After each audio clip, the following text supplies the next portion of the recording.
When I was 13 years old, my family and I experienced the powerful 150 miles an hour wind of Hurricane Lewis. We went that summer from purchasing school supplies, excited for the first day of school, to huddling against each other in our bathroom, watching as the wind peeled away at our roof.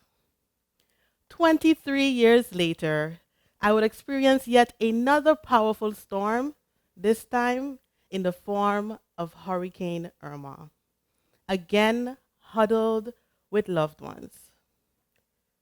Growing up in the Caribbean, the word resiliency was seldom used in our household, but somehow it was expected, and the evidence of it could be seen everywhere.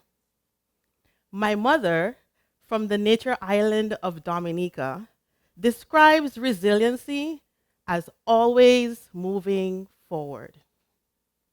My husband, from the island of Wood and Water, Jamaica, describes it as being a soldier, no matter what.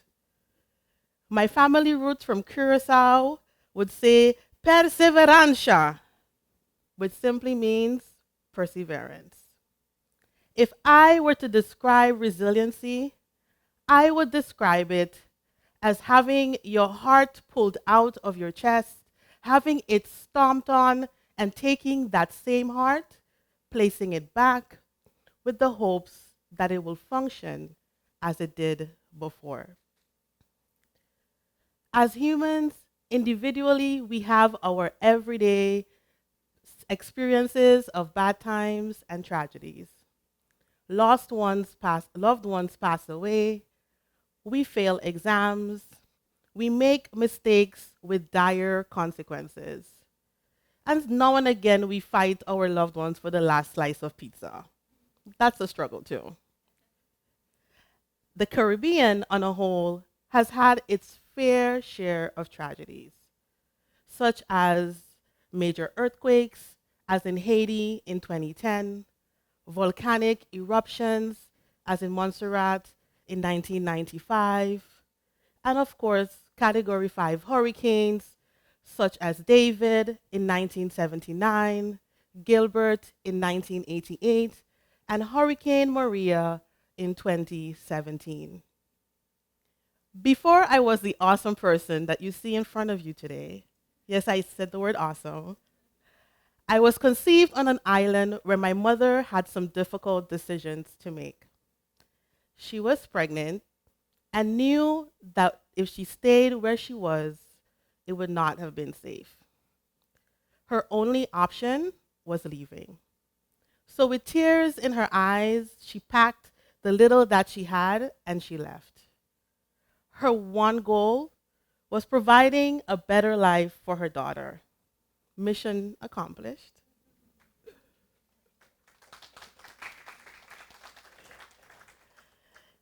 The Cambridge, Webster, and Collins Dictionary describes resiliency from the point of either bouncing back, the ability to get back quickly to a new normal, or simply the ability to recover easily.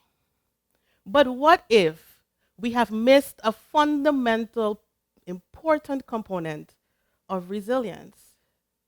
When traumatic events occur, we are quick to applaud the victims as they get back to their new life. We have somehow forgot that during these traumatic events, a process has occurred. The outright strength and fortitude it takes to bounce back is unimaginable. Simply put, to be resilient, you have to lose. Every year, between July and November, the Caribbean prepares and waits. We somehow transition from carefree sun, sea, and sand people to resiliency warriors ready and waiting for battle. We are prepared to lose and survive. We have done this multiple times before, and each time we lose, bounce back, and survive. Though there may not have been resiliency stories growing up in the Caribbean, we have used our voices as instruments of empowerment through our stories. Stories that have been passed down from our mothers to our grandmothers through calypsonians and politicians. Stories that begin with having plenty and then losing it all. Stories about any pot in a storm and also ensuring our Caribbean legacy despite our colonial rulers, whether British, Spanish, French, Dutch, or Danish. Stories about having our own backs despite the loss and the hurt. Our definition of resiliency and what it means to be resilient should include this aspect of loss or losing so that we are better able to address the needs of those who have gone through these traumatic events. Recognizing the loss lays the framework for always moving forward, being a soldier, perseverance, and surviving having your heart ripped out of your chest. These Caribbean stories are told everywhere. They are shared in backyard porches, they are shared at family gatherings, and they're even shared at the local bar down the street. They are told in buses, they are told by the fishermen on our seashores. These Caribbean tales may not include the word resiliency, but it will definitely tell you of the loss endured, show you the scars, and teach you the true meaning of recovery. Dr. Yvonne Weeks, in her book, Volcano, a Memoir, documents and describes her experience during the Soufriere volcano eruption in Montserrat. She describes Caribbean resilience perfectly. She states in her book, I have faced a mountain, and when the mountain roared at me, I roared right back.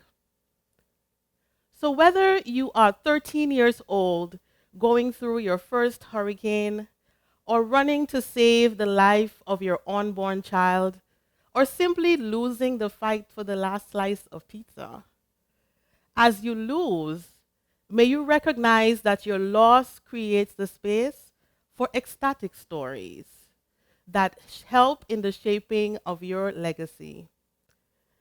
So, when you do visit the Caribbean, or if you are here already, may you take the time to listen.